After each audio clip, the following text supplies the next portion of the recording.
Matapos ang ilang linggong preparasyon, handang-handa na ang Alas Pilipinas Women para sa kanilang kampanya sa 2025 AVC Women's Volleyball Nations Cup na gaganapin mula June 7 hanggang 14 sa Hanoi, Vietnam.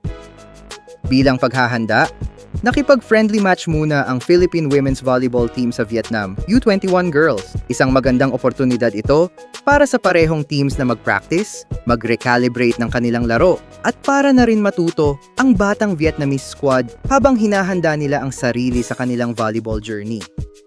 Ito ang kauna-unahang edisyon ng rebranded AVC Nations Cup na dating kilala bilang AVC Women's Challenge Cup. Sa ika-6 na taon ng annual tournament, inaasahang mas matinding bakbakan ang hatid nito, lalo na para sa Alas Pilipinas na gustong tapusin ang mga unfinished business nila laban sa mga powerhouse na Kazakhstan at Iran.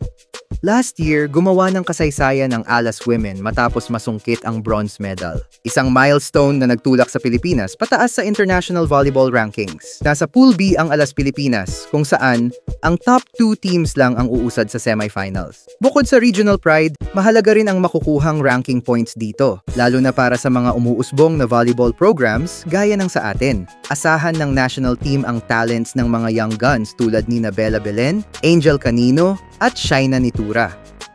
Para sa Alas Pilipinas, hindi lang ito basta torneo. Ito'y pagkakataon para patunayan na kabilang sila sa mga pinakamalalakas sa Southeast Asia. Buo ang loob, matatag ang puso, at bitbit ang kumpiyansa. Handa na silang harapin ang pinakamahuhusay sa buong kontinente.